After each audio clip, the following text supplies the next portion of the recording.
Hey everyone, welcome to Blueprint Readings Session 6, another in our fine video lecture series.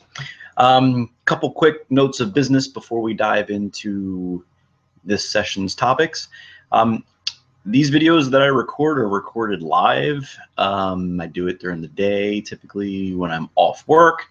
I don't edit them, so occasionally you'll hear a dog bark in the background or maybe a phone ring or something along those lines. I don't do them when the kids are awake, so I should never have any of that kind of interruption. But it is live when I record them. I don't go back and edit them. So just a side note, if you ever hear anything goofy or if I need to pause for a second and regroup because something's happening in the background. Second, we are a little off from our class syllabus as far as the topics that we are supposed to be discussing based on the sessions, based on the weeks. So that's okay. This is actually going at the same pace that the class did last spring, and we ended up exactly where we needed to be by the end of the class. So I think we're on target to be able to cover everything. But if you're going back and happen to look at the syllabus and notice, oh wow, we're in week 6 or session 6, but we haven't gone over the things that we were supposed to cover in session 5, those are going to get moved around and shuffled a bit, and we will cover them. So just in case, I don't know if anybody goes back and looks at the syllabus or you just chug along, but if you happen to, I'm aware that we are a little off from the topics, but we will catch up. Okay, that being said, tonight we are going to do some more stuff with dimensioning. We talked about size and location dimensions in the last video lecture, and we're going to go a little bit deeper with where we place dimensions and using them for diameters, radius, angles, and other such features within the parts that we'll be looking at drawings for. So if you've got your textbook, please open it up to, let's see, let me get my screen shared here with you guys. All right, to Unit 12, which begins on page 64. Let's see, I'm going to get there myself here. All right. In Unit 12, titled Dimensioning Cylinders, Cylinders, Circles, and Arcs. And the first thing that the text talks about are the two different methods for placing and reading dimensions. Those two are aligned and unidirectional. And the text will tell you the older and almost obsolete method is the aligned method. We don't really see that really at all in mechanical drawings. Occasionally you'll still see that in architectural drawings or civil blueprints, but largely obsolete in the mechanical engineering field. The second method, the unidirectional method, recommended by ASME, American Society of Mechanical Engineers. They produce a lot of the standards that we will talk about and have talked about as far as drafting and other things are concerned. That's the one that we are going to primarily focus on, the one that you will see the most if and when you read mechanical engineering drawings. And in the unidirectional method, the numbers or values are placed horizontally only in one direction, regardless of the direction of the feature. The book's description of this is a little weird. So we're going to bypass the dimensioning cylinders paragraph and jump down to figure, let's see, figure 12-1 on page 65 and do the aligned versus unidirectional placement methods. So in on the A side here, the aligned method, the one that you don't see very often, the dimensional values are facing the same direction as the feature that you would be looking at. So from here, you'd read these from the bottom. All of these are kind of facing you, the holes going side to side. But if you're looking at the holes from the bottom edge up, well, then you'd be looking at it from the side that you'd be dimensioning from. So if it's over here on the right, they flip out to the right. We don't have any over here on the left, unfortunately, but they would read the same way. The unidirectional side, the B picture here, is how you're mostly going to see it, where every one of your dimensions, regardless of if the feature is on the side of the part or on the left or the right, all the dimensions are just going to be read horizontally. You don't have to turn the page or turn your head to read the dimension. They're all done just like if you were reading a book, just like we're reading the book here. Horizontal, very standard way of doing it. You're not going to see the stuff on the left that often. So yes, unidirectional, one direction. Okay. Dimensioning cylinders. The length and diameter of a cylinder are usually placed in the view that shows the cylinder as a rectangle. That's true. What they do not get right is in the second paragraph here. The abbreviation for diameter, DIA, is used with the dimension. In such instances, no other value is needed to show the shape of the surface. Right, that's correct. Now, what it says here on two view drawings, right down here in one of the last sentences here, on two view drawings, DIA may be omitted. No. You have to use a diameter symbol or DIA whenever you are referring to a cylinder or a round part using a diameter. If we can go over to the actual standard here. This is from ASME Y14-5, dimensioning features. Various characteristics and features require unique methods of dimensioning. Paragraph 1.8.1 talks about diameters. The diameter symbol precedes all diametrical values. All. The only time you ever really see DIA anymore is if it's on an old drawing. The diameter symbol is pretty much the only way that you represent diametrical values, especially in light of using CAD systems like AutoCAD or SolidWorks or ProEngineer, things of that nature. So in the book says that you can, let's see, what exactly did it say? In other words, when a cylinder is dimensioned, DIA should follow the dimension unless it is evident that the dimension refers to a diameter. And that's one thing that we don't want to do. You don't ever want to leave things up to people's interpretations. And you certainly wouldn't want to be reading a drawing and having to determine, is this evident or evidently a cylinder or a diametric component? You want the diameter symbol preceding the value, or at least the DIA at the end, just so that everyone's on the same page when they're reading this. They know that it's a diameter. Let's see. So let's go ahead and take a look at some cylinder dimensions here. We're going to bypass this. This was aligned and unidirectional. Okay. So in this particular case, they have gone ahead and foregone putting the diameter symbol or the DIA after this 150 here on the side. And just after they told you that the aligned method was almost obsolete, they go ahead and use the aligned method in their example. This book is a little odd. In any case, so we have a cylinder here. It's got a hole punched through the middle.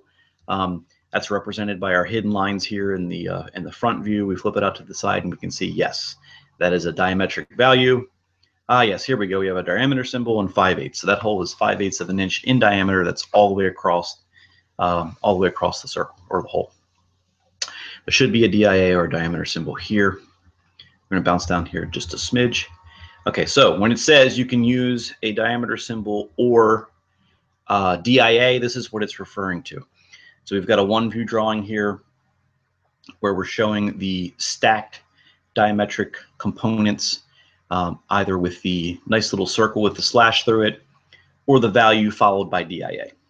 That's over here on the A side of figure 12.3. For two view drawings, again, they did the aligned dimensioning method, the obsolete one. They left off all the diameters, except for the one where you can actually see that it's a diametric feature, and then they decided to put the diameter symbol, or you can say DIA. Very backwards way of doing it, but please know that when you're reading these drawings, that's how a diameter is going to be displayed, either with the symbol or with DIA following the value of the diametric. And let's see, let me bounce back over to our syllabus to make sure I am not forgetting anything. Not syllabus, excuse me, class outline. I got syllabus on the brain since we talked about that at the beginning. Okay, yes, dimensioning cylinders, use of DIA or diameter symbol. Now even going to say, even though the text says the symbol can be omitted, use it every single time. Make sure it's there every single time. In the Y14.5 reference there, does say all. And in these standards, when they say all, that's what that means. That it means all on all occasions. Let's see, in diameter and length of the cylinder often shown in the view where the cylinder is shown as a rectangle. Again, that is correct, except you wouldn't use the aligned dimension. You would mostly see the unidirectional style. Okay, moving on to dimensioning arcs. We are still in the text unit 12. Arcs are dimensioned with the R symbol. We talked about this in a couple different sessions. We talked about the diameter symbol as well, kind of just reinforcing the idea here. So they'll always be designated by the R symbol for radius. The center of the arc must be located, and you can use an X designator for multiple arcs of the same size. So in the example there in the parentheses, it says 2xr 0.125. And that would basically say if you've got two radiuses in that same view and they both happen to be 0.125, you can just dimension one of them and the dimension will apply to both. And the same if you have four of them. If you've got a square part and all four corners are radius, they've got rounded edges so they're not sharp edges, you could use 4x r.25, and that dimension would apply to all four of those corners. So when you're reading a drawing and you only see one radius dimension, but it's preceded by a value like 2 or 4 and an x, that's what that means. That means that those two radii are the same value, or the 4 radii are the same value, or however many appear in that view. It helps keep the drawing less cluttered by having to put only one dimension on it as opposed to 4. If we go back over to our text and go back down to where we see dimensioning arcs, an arc is always dimensioned by giving the radius. ASME standards require a radius dimension to be preceded by the letter or symbol R, as shown in figure 12-4. So we've got a couple different versions here. We've got the radius of 2, where we're showing it actually inside of the radius. You can see it coming off the center point. Over here, we're using a liter, radius 1/4. The liter's touching the radius, and it's got a line that's going down, showing you it's coming off of that center point. And the other way here too is coming off from the center. The arrowhead's on the inside, touching the radius. You've got your R and a value of 15/16. All three of these are standard ways of showing a radius value. In most cases, we try really, really hard not to have the dimension be on the part itself if we can. Sometimes when a radius value is large, like in this case, a 2-inch radius, it's sometimes helpful to show it coming out from the center, touching the inside of the arc there and putting the value on the part, simply to make it a little bit cleaner and clearer as to what we're exactly dimensioning to.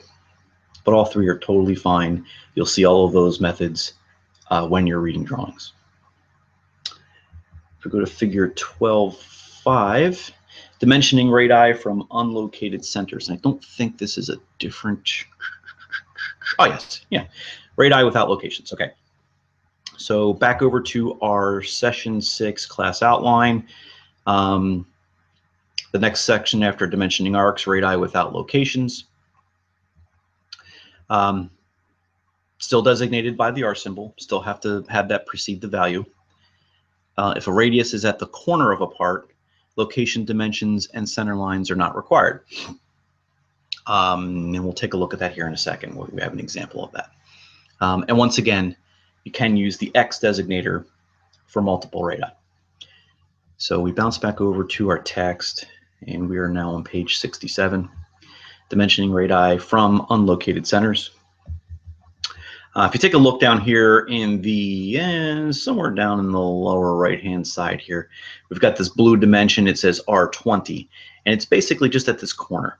And whenever you have a radius that is sitting on the corner of a part, its center line is a given. You take where those 2 points meet, and you give it an even radius of 20, in this case 20 millimeters, basically curving off that edge at 20 millimeters. The same can be said for this inside edge. You know, you'd have a theoretical intersection point here where this part would actually be a 90-degree angle, and then you'd come in with your tool and you'd cut away and make it into the 10. Same here. These are mostly referred to as blend radius. On occasion, a part just needs a little bit of its corners smoothed out so it doesn't have a sharp edge, so that whoever is handling it doesn't get injured or cut by handling that particular part. And occasionally the value is irrelevant. When the value is relevant, if this piece has to engage with another piece or slide into another part, and those values of 20 millimeters, 10 and 16 millimeters are critical, you would give the value, but you don't have to locate the center point because it's a known corner. The radius is on the corner, and the value is displayed there with the R preceding it. Let's see. bounce back over to the notes here and see if I've got any special things to do. Let's see. Nope, we're going to go into our gear arm. Okay, so pretty basic stuff. This isn't crazy, but if you're going to pick up a drawing and look at it and you see the R symbol, you know that's an arc or radiused edge. If you see the diameter symbol, you know you're working with a cylinder or a hole, which we will see coming up in the next unit. But before we do that, let's do a quick exercise. Gear arm. It's on the Blackboard Session 6 area of Blackboard, or you can go to it on pages 68 and 69 in the book. So just like last week, real quick, go over what we're doing here. Let me scroll down here so you can kind of see what I'm talking about if you're watching along. Okay, so here's the actual questions. Let's do question 1, which is basically going through and providing the values for all of the dimensions that have bubbles but no value. So number 1. Let's do 2, 3, and 4 as well. So questions 1 through 4. And let's not worry about 5 or 6 because 5 is name the 2 views, front and top. Hopefully by now we're kind of getting our head wrapped around how we're projecting views. So you've got a front view and a top view. You could, and I'll give it to you either way. You could also call it a front view and a bottom view. If you want to have the view that's pictured on top here be your front and then project out your bottom, that's fine too. Either way works. Let's see, does it work? Top and then projecting down. Yes, it does. Okay, so either one of those methods would work, front and top or front and bottom. Depending on which one you're referring to as the front view. Okay, so using the isometric view on page 68, let's answer questions 1, 2, 3, and 4. And then, so you can pause now and do that. I'm going to keep on talking, but please pause and do that. And we're only going to go over a few of question 1. We're not going to fill in every single bubble. So, all right, you're back. You've paused, you've done your assignment. And now you're back. So let's just grab a few of these and see what we have here. This one here, that's in the middle of our screen. It's right above where it says fillets and rounds radius 1/8. So we're basically, let's see, let's follow our extension line up. It's going to the center line here, and it's going to the center line here. So let's bounce back over to our, we'll blow this up a smidge so we can see it a little bit better. All right, so we've got these center lines. We've got one here at the top of the slot here, and at the other end of the slot. And if we follow those down, it looks like center to center distance is 3.75. So answer to that first one there, this bubble down here right above this piece of text, 3.75. How about if we go up into the slot here, we've got this inner dimension here that looks like it's going from this inner edge to this other inner edge, which is the cutout in the gear arm. Bounce back up, we can see that. Yes, we've got a cutout in the gear arm. If we use our hidden lines, we can see that that area is in fact removed.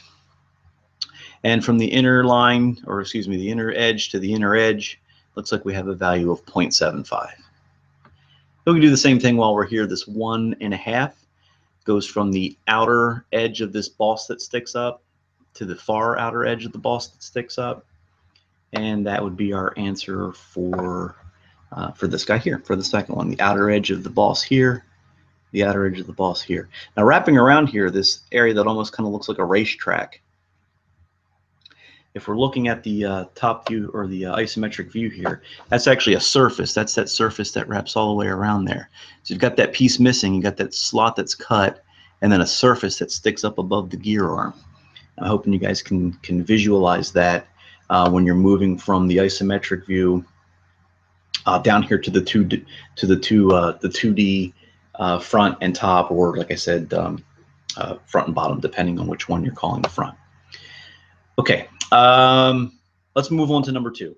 What is the outside diameter of the upright portion? And I know it's a little, not quite ambiguous. That's probably not the right word, but you do have to kind of think, what are they talking about with the upright portion? And if you look at the top view here, nothing really kind of sticks out as something that would be referred to as upright.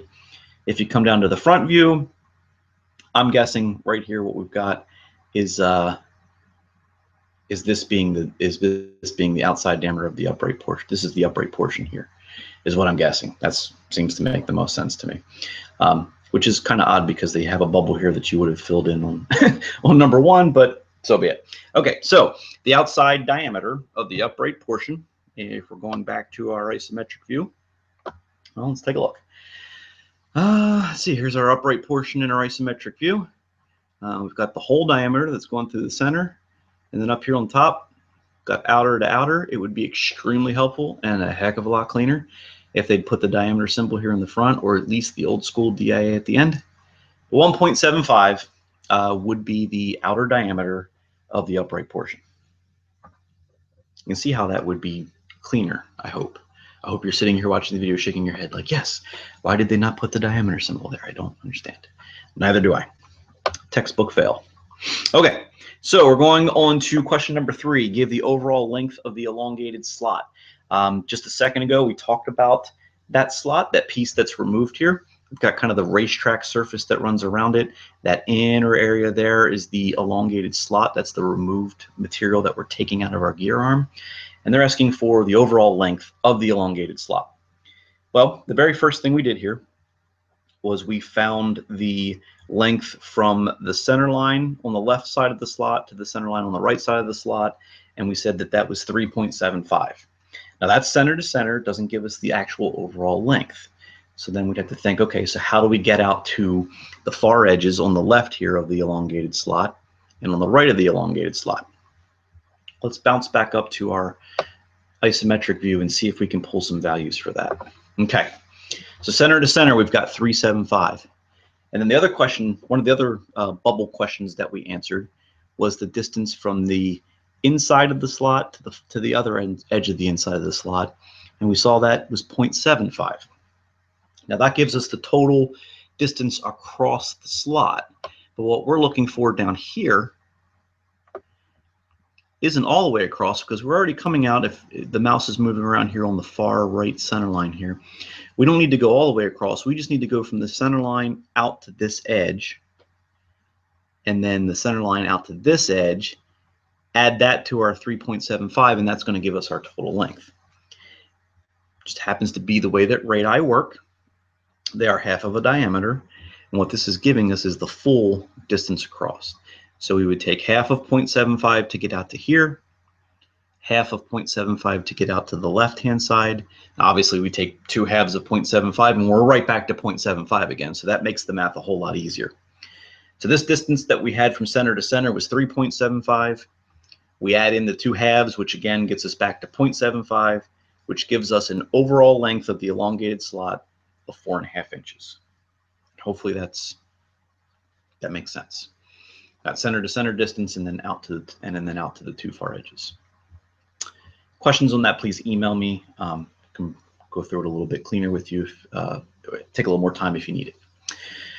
Okay, question number 4. Determine the overall length of the gear arm. So this is asking for the whole shebang, the overall length from all the way out to this far large radius here, all the way out to this little hubbub looking little thing that sticks out here. So the whole shebang.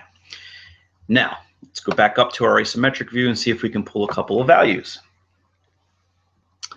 All right, so 375, that's a good starting point. That gets us from the center to the center here.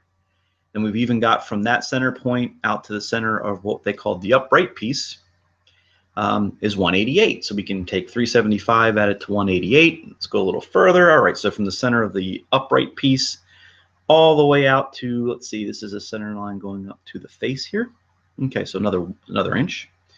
So far we've got 375, 1.88, and 1 inch, and that's taking us all the way from that little, call it a nub. I don't know what you call that, all the way down to the center line of the elongated slot. So let's see what else we have to account for.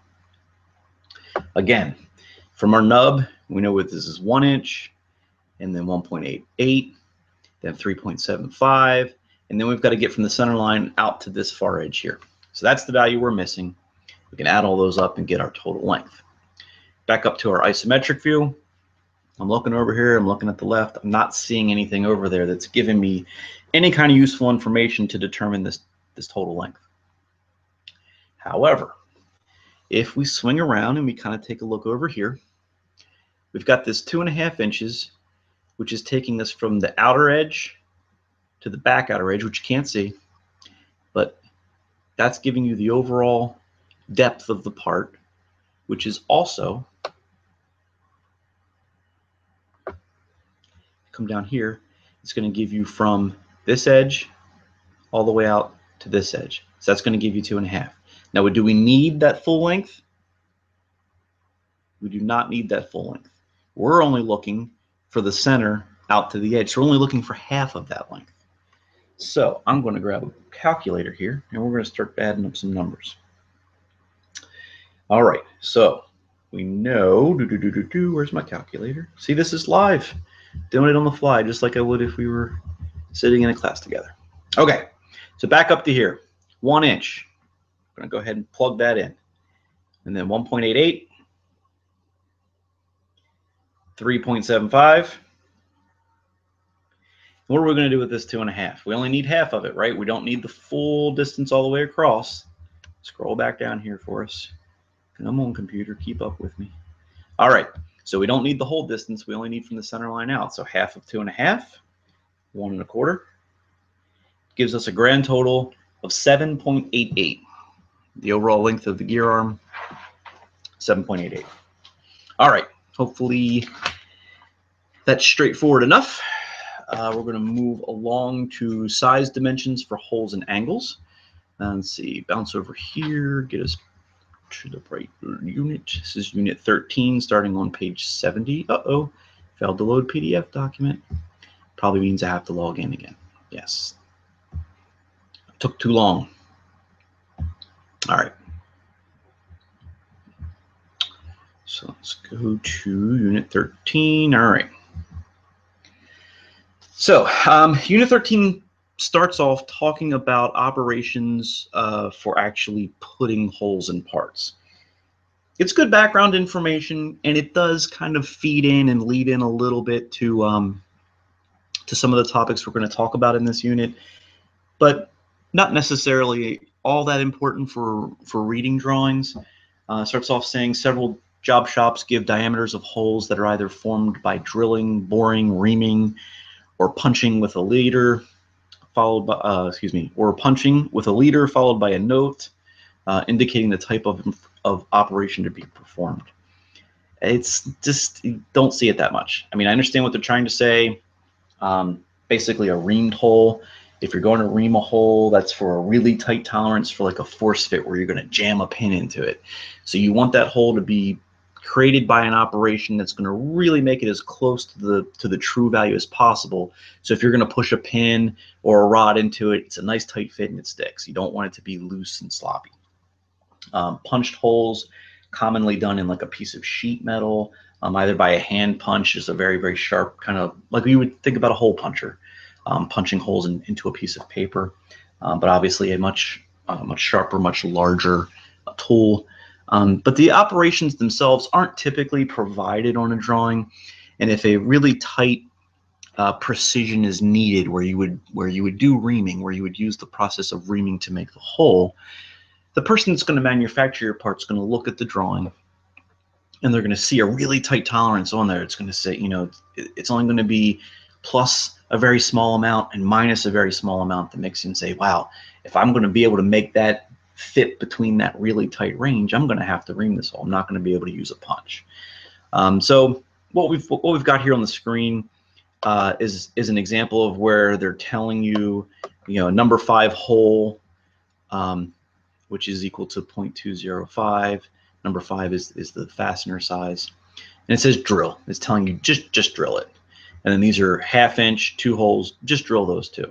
You don't really see that. You don't see those operations on drawings. Here, 1 and 2, 0.375 ream. You would give it 0.375 plus or minus 0.001, some really, really tight tolerance. And then the machinist would say, oh, wow, if I'm going to meet that really strict requirement, I'm going to have to ream it. You don't tell them to ream it. They can do it any way they want, as long as at the end of the day it meets the requirements on the drawings. Okay. Another one of my little pet peeves with the book, I'm sorry. All right, so we are moving along. Dimensioning counterbore holes. Well, what is a counterbore hole? A counterbore hole is one that has been machined to a larger diameter for a specified depth so that a bolt or a pin will fit into the recessed hole. Counterbore hole provides a flat surface for the bolt or pin to seat against. It's an okay description, but they're kind of leaving a really big part out of it. The reason that you can put a bolt or a pin in a non-counterbore hole. That's absolutely fine. What you're seeing here, and if we take a look at figure 13.2 in this view here where it's kind of cut away, you see the larger diameter hole that's kind of on the top there, and then you've got the one that goes all the way through the part. Well, the purpose of the counterbore, which they kind of left out, bolts and screws typically have some sort of head on them that is a little bit larger of a diameter than the actual threaded portion of your bolt or your screw. What this counterbore area does, that larger diameter area does, is allows the head of your fastener to sit down inside of the part so that the top of the fastener is flush with the top of the part. It kind of sinks it, it kind of buries it. That's the purpose of it, not so that you can put a screw or a pin in. You can put a screw or a pin in any hole. And the head would stick out the top of it, but it only works. The whole purpose is to bury the fastener head down inside the part. So yes, the book not exactly the greatest explanation there. So we've got some new symbology here. The ASME symbol, that's kind of just like a three-sided rectangle. It doesn't have the top line on it. If you're looking at the second paragraph on page 71, it's talking about how they're dimensioned here. That symbol represents the counterbore. The next one in the paragraph here, it's an arrow with like a horizontal line kind of at the top end of the leader of the arrow. That indicates how deep that counterbore diameter is to go. So let's just take a look. Let's just dive right in. It's a little tough just looking at it with words. Okay, I'm going to ignore A right now because A is old school. It's telling you, using words. We're using symbols. So let's take a look at what we've got over here and figure out what the heck it's trying to say to us. Now, for one, we've got 2x. And remember, if we've got two features in the same view that have the same value, we don't have to dimension them twice. We can use 2 and the symbol of x to say 2 times, basically, is what that's saying. So we've got 2x, diameter 3/8. Now, the 3/8 diameter is the actual hole itself, the hole that goes through the part. That's 3/8. It's followed by the counterbore symbol, which is a diameter of 5/8. Obviously, 5/8 being larger than 3/8. That's the diameter of the larger hole that's drilled down. Our depth symbol here, our little leader with a horizontal line, drilled down 5/16. So from this top edge down to the top of our counterbored out area here, 5/16 of an inch deep. So again, 2 holes, diameter 3/8. Those are the through holes. We're going to go back and counterbore a diameter of 5/8. That's that guy right there to sit the head of your fastener in. And we're going to take that diameter down 5/16, depth of 5/16.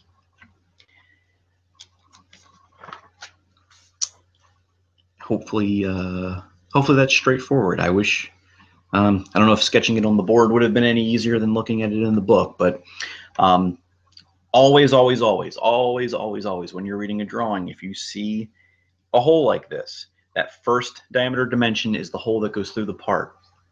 The funky rectangle with the missing top there, the counterbore symbol, that's the larger diameter, followed by the depth for how deep that diameter goes. Always. It's never going to be any different from that. If it is, the person that gave you your drawing should go do something else for a living and not do drawings. Okay, enough of my ranting.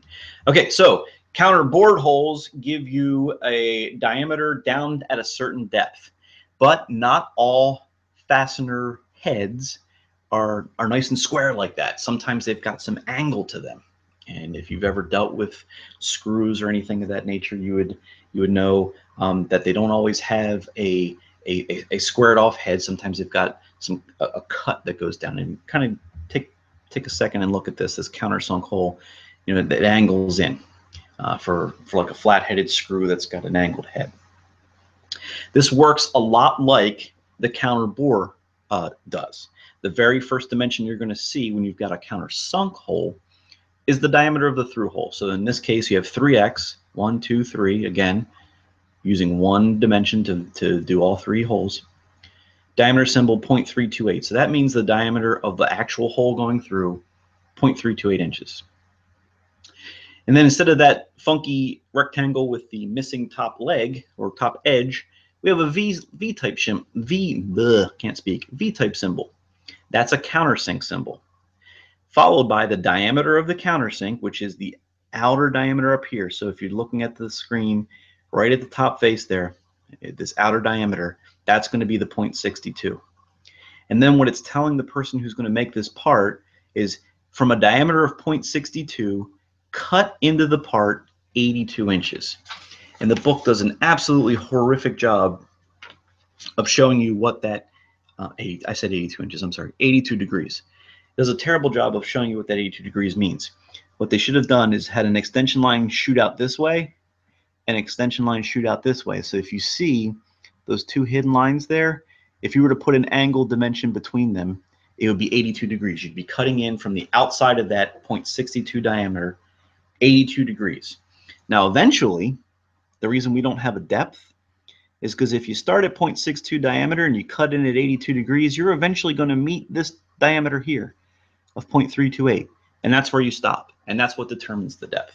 You don't actually need a depth dimension, because with the outside diameter plus the angle cut, you're automatically going to hit that inner diameter at some point, and boom, there's your depth. That again allows for the head of your fastener to sit flush with the top of your part, so that it's not sticking up and interfering with whatever you may be connecting at the next tire assembly. So counter bored holes, countersunk holes. Let me make sure I'm not getting too far off track with our let's see, holes, drilled holes, reamed holes, punched holes. Yes. So just bouncing quickly back over to our class outline, we talk about reamed holes, we talk about punched holes. Counter bore holes, yep, allow the head of a fastener to sit below or flush. Countersunk holes, same deal. All right, dimensioning angles. Let's keep on moving down in unit 13 of the book, page 73. Here's two ways you can dimension angles. You can use linear dimensions that go from the face of one edge of your part to the face of the other edge, and do 7/8 by 7/8, knock that angle out of there. Or you can give the actual angle and a depth distance. Either way works just fine. I honestly at this point can't say that I've seen one more used than the other. Just kind of depends on what your part is doing, what the function is, but in all honesty, you can see them either way. So this, as odd as it sounds, since there's no degree dimension here, is still an angled dimension. It's going to give you that cut that's off the side of your part. Same thing here. You're going to swing a 45, going to go down 0.88. Both proper ways of showing it. Placing angular dimensions, again, this is more focused on if you're the one setting up the drawing. The class is more geared towards you being the one reading the drawing. But yeah, this is how it works. The dimensions, the dimension lines and the arrowheads and the value go between the extension lines. Pretty much the same method as any other type of dimensioning. Let's see. Yeah, there's really not a whole lot more else to say about figure 13.5. Working in a CAD system, which I assume all of you eventually will if you stick with engineering technologies, the placement's going to be almost automatic. You can kind of drag the dimension around a little bit, but it's almost straightforward and automatic. You won't have to put too much thought into where you're going to put your angle dimensions. Let me see what my outline said about angle dimensions. Oh, yeah, linear or angular, exactly what we said. So linear is the two values, come down from the top or over from the side, X values, or the angular where you give an angle and a depth. Let's see, location dimensions for center points and holes. Okay, so they do chords and arcs. I have an example of a chord. Let me call that up for you guys. All right, so a chord is a line that links 2 points on a circle or a curve. So you guys can come back to this if you want and drag it around. It's kind of an interactive thing. It's kind of neat. But it's basically just the distance between the 2 points, between Q and P. And it would give you kind of like this here. It would kind of give you this point and this point. And it's the linear distance between the two, which is different than the actual length of an arc. So if you see 125 and it's to a point and to a point, or it looks like a chord here where it stretches from, in this particular case, Q over to P, that's a chord dimension. It's a linear dimension from point to point. If you see the dimension listed, it's got some kind of curvature to the dimension lines, and it's got a little arc type line above the value. That's actually indicating the length of an arc. So that's going to give you two completely different dimensions. 125 from edge to edge and 125 is like a length of the actual length of the arc are not the same. You don't see those types of measurements in mechanical engineering drawings that frequently. You're more concerned with what the radius of that part is, and you hardly ever see chord dimensions. But if you happen to come across it, cycle back to this handy dandy website, and it'll give you some indication of what a chord is. And it's kind of cool because you can move it around and do kinds of cool stuff with it. All right. Let's see. Location dimensions for center. Oh, I got to bounce over to section 14, or excuse me, unit 14 real quick. Almost done here today, guys. I'm battling a bit of a cold, so I apologize for all the sniffling and snorting that I'm doing. Okay, so in unit 14, what am I supposed to be talking about here? Location dimensions for center points and holes. All right, let's read bullet point 1 here, because that's going to float us right into the beginning of unit 14. Okay, equally spaced holes in a circular pattern are specified by providing the diameter that all of the holes fall on, which is called the bolt circle. We'll see that in a second. The diameter of the holes, and the number of holes. If the holes are not equally spaced, additional location dimensions are provided, typically an angle dimension. So let's take a quick look at that. This happens all the time in mechanical engineering drawings. A very, very important topic here. Okay, bolt circle. Figure 14-2 on page 76. Figure A is expressing a pattern of holes that all lie on the same diameter and are all the same size. They're all equally spaced. So what we're provided with, and it's usually drawn as a centerline font that connects all the holes. So it's a circle that goes around all the holes, and it's usually, like I said, you can see it's broken up as like a centerline here. The diameter across is given. The diameter 1 3/8. So this hole pattern falls on a diameter of 1 3/8. Up here you see 3/16. That's the size of each one of the holes. It technically should say 6x 3/16, but it does follow it up 6 holes equally spaced. What the equally spaced does, and since this is on an outside diameter, you could basically rotate this part any way you wanted to where this top hole here was maybe over here or maybe over here. It doesn't have to be completely up and down centered like this. And it wouldn't, as long as the 6 holes are equally spaced, it doesn't make a difference what rotation the part is in. The holes are going to be equally spaced regardless. It's not as if it's on a square where if you turn this, a square part and you turn the square, oops, now the square isn't going to fit where it needs to go, and the hole pattern needs to be specific to the shape. In this particular case, it's on a cylindrical feature, so you only have to say equally spaced. You don't have to give a diameter. You just have to punch 6 holes in this thing. They all have to be 3/16 of an inch. They've got to sit on a 1 3/8 inch bolt circle, and they have to have an equal amount of space in between. No other indications or no other reference dimensions are needed because, like we said, you can rotate that thing any which way, and it's not going to change the functionality of the part. Now, contrary to that, if we look at B, we still have a cylindrical part, but ooh, we've got this little Pac-Man, miniature Pac-Man looking notch over here.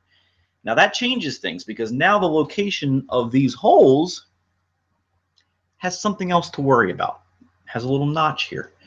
So same kind of deal. We've got a bolt circle diameter of 1 3/8 inches. That's going to give us kind of our, I don't want to say it's a pretend line, but it's not actually going to be on the part. So when you get this physical part, you won't have like an etched in circle there.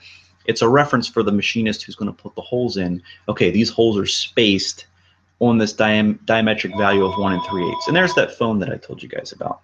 Happy, happy, joy, joy. Okay, so, and then we also say, look, here's our 4x. Boom, they did it this time. 4x, diameter 3/8. Okay, so we've got the same kind of setup. We've got 4 holes. They're 3/8 of an inch, but we don't have equally spaced. We can't do equally spaced this time because we have another feature in our part. So in this particular case, what we're going to do is come off the center line, which happens to be, you know, the center of this notch. We're going to go around 45 degrees from there, and we want to do that 4 times. So we're going to say 4x or 4 times 45. So boom, boom, boom, boom, all the way around 45 degrees from each one. That happens to make them equally spaced, but you're starting the location of it important to this little Pac-Man notch here. Otherwise, the first hole could be over here, the second one could be over here, and by the time you wrap all the way around, you could have a hole that's right there next to that Pac-Man notch, and that's probably not the intent of the design. So if your part is anything other than completely cylindrical, if it's got a little notch in it, or maybe it's got a slot cut out of it or something like that, then you'd have to provide a few more dimensions, or you'd expect to see a few more dimensions when you're reading your drawing. Otherwise, 6 holes equally spaced, completely fine, doesn't matter. The orientation of them doesn't matter. Let's see. Let's go ahead and go down one more. We'll take a quick look at one more thing, and then we're going to do another class exercise and be done for the day. Let's see, dimensioning unequally spaced holes on a circle. Okay, so same kind of deal. In this particular case, we don't actually have a pattern. We don't have a pattern for how they're spaced, and they're not even the same size. However, they do still happen to fall in the same bolt circle, so we can still use a diametrical value, 3.5 inches of a diameter to place the holes on. That's fine. But the first hole is going to be 45 degrees up from our center line, and it's going to be 3/8 of an inch of diameter. The second one's going to fall right on the y-axis of our center line as a 1/2 inch, and then the 9/16 diameter is going to fall on the far side of the x. So a few more dimensions required there. We can't call out the hole size as the same. They're all different hole sizes. Another one here, we've got, let's see, a bolt circle of 3 3/4. They all lie on that diameter. All the circles, excuse me, all the holes are the same size, 5x diameter 1/2 inch. But we're notating where holes are the same size. So we've got 5x 5 inch, and so we've got 45 off the first one here is where we're going to place the second, and then the other 3 happen to conveniently be on our x and y axis. Otherwise, you'd have to put additional angle dimensions if they were, you know, if you came 30 degrees down here, you swung 30 degrees and popped another hole, you'd have to have a 30-degree dimension there. Let's see, it looks like I've got some more things highlighted. We're going to go through them quickly. Okay, so yeah, dimensioning holes that aren't on a circle, because hey, that happens, right? We have blocks, we have all kinds of shapes that have holes in them. We've gone over this a little bit in other sessions, but you know, basically just the idea is the preferred method of doing this in the view that you actually see the holes in, that they show as circles. You would locate them in the y direction, 1.12 from the bottom face up to the center line. And remember what we said, those connecting center lines mean that these holes are located, aligned the same because they are connected with the center line. And then distance between the 2 holes of 2 inches. Now the one thing that it doesn't do, one thing it doesn't tell you, is how far from this right-hand side over to your hole the first hole is. So that's a missing dimension. If you were reading this drawing, if this was a drawing and you were reading it, you'd say, well, how do I get out to the first hole? There's no dimension there. That would be missing. Obviously, hopefully, obviously, also glaringly missing the actual size of the holes. This particular I guess, example or figure is really just kind of showing you how to locate them. But once again, kind of omitting a pretty important piece of the puzzle. Poor practice, and I've said this a couple of times in our sessions, don't dimension to hidden lines. And it's actually, the book catches up with itself and finally says, yeah, not a good idea. This is a really cruddy way of dimensioning it. Put the hole-to-hole locations in the view that actually shows them as holes when at all possible, and almost 99.9% of the time it is possible. So yay, book got it right. Okay, so I'm going to sneeze here because I can feel it any second, so I apologize in advance. Excuse me. Again, we're live, guys. We're live. Okay, so location of centers, center points of holes. There we go. Now, the last thing we're going to do today, class exercise. You guys had sketched out. One quick second here. Hopefully Alnet didn't log me out and I can bounce back. It's just some lecture material here. Let's go to session 4. Perhaps that's where we are. Yes. So, couple weeks back, we did we sketched out 3 views of this bracket. I think we even went over it in the last class. I gave you guys an isometric view of this bracket that had 2 legs, 2 holes punched in one leg, 1 hole punched in the other leg. If you still have, hopefully you still have the sketch. If you don't still have the sketch, you will have to do a really quick sketch here. And I apologize if that's the case.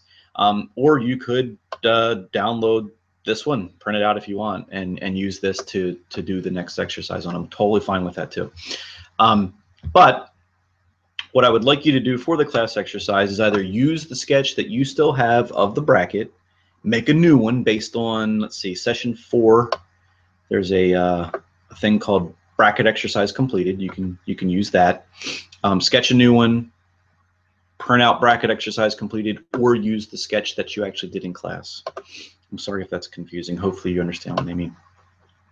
And then over on session 6, we have a assignment. Let's go back to see class exercise. So we want to do the size and location dimensions for bracket. And I do apologize, guys, but I am going to bounce back to session 5. It's a good thing you can pause and rewind this and watch it as many times as you'd like, because I think what I'm really looking for is actually in session 5. Ah, yes, class exercise, dimensioning bracket. There we go. This is the one you can print out. If you do not have your sketch, you can print this one out and use this one. Totally fine with that. So the directions are right on it. And again, guys, I got this out of the session 5 folder. It's called class exercise bracket dimensioned. And this is what you're going to get when you call it up. This is the PDF that you'll get if you don't have your particular hand-drawn sketch. So we want to fill in the material block, 0.125 aluminum sheet. Excuse me. We want to use the diameter symbol and give the sizes for all of our holes. So we've got a big hole here, 2 small holes here. So let's put a leader on those, use a diameter symbol and give them a value. I don't care what the value is. Make it whatever you want. Let's use the radius symbol R for the rounded edges. We've got some rounded edges here, guys, right? So let's put some dimensions on that. Let's use center lines and not repeat dimensions, but we want to dimension this thing. We want to show how long it is. We want to show how deep and tall each of the legs is. In order to get to this first hole, we've got to come over from the edge to the first hole, and we've got to go from that hole to the other one. Remember how we connected them with center lines in the example in the book. Again, the dimension values are not important. You can put any value on it that you want. But go ahead and either print this or use your sketch. Again, this is in session 5, this particular PDF that I've got called up on the screen here. And put some dimensions on this guy. Let's see if we're kind of grasping the idea. And then next week, we will let me bounce back over here. It's getting close there. Next week when we meet again, I will throw up a completed version of this on the screen. We'll take a look at where all the dimensions are, and we'll see how close we got. You know, just it's an exercise, no big deal. But please give it a try. You know, I want you guys to give it a try. Again, that's in session 5, class dimensioning bracket. So throw some dimensions on there for me. Let's see what we can do. I'm going to get back to you guys here because it's been so long since I've been on the screen. Okay, so yeah, we did a bunch of dimensioning stuff today. We talked about dimensioning holes, those counter bores and the counter sinks. We've got a couple new symbols related to those. So let's keep an eye on that. We're going to meet one more time, and then we're actually going to take a test of sorts. And then they call it a midterm, I guess. We got to take it. Part of the job. So counter bores and counter sinks are going to be on that test. So please, if you have any questions about those when we meet on next Monday, please let me know or email me if you want to talk about it prior to that. But those will be on there. Some sketching and some putting dimensions on your sketches will be on there.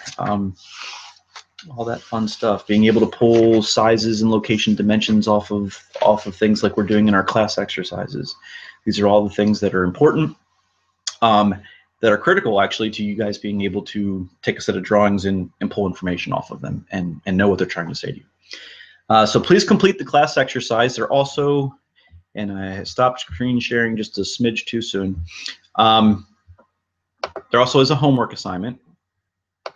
Let me bounce back over to lecture material, session 6. So under this week's session 6, the homework assignment, up near the top, this will look a little bit different by the time I send out the email about the video, because the video link will be at the very top, but this will be second in line. Textbook page 75. And let me fumble over there real quick. Okay, so yeah, the sliding support. There's some questions there, a drawing kind of similar to the class exercises that we've been doing. This is the homework for session 6, so it is due this coming Monday.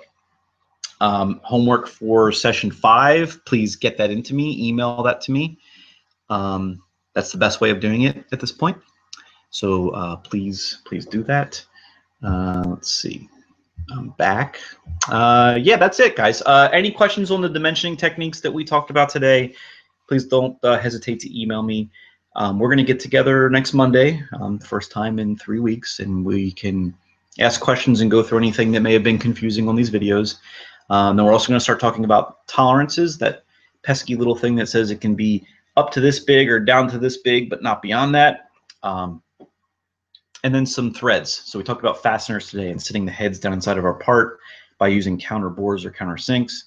We'll start talking about the threads of those fasteners and the threads of the holes that we're drilling into our parts. Because there's lots of fun symbols that go along with those as well. So more stuff to interpret and learn. So I hope you guys have a great week. Please email me with any questions, and I will see you guys next Monday.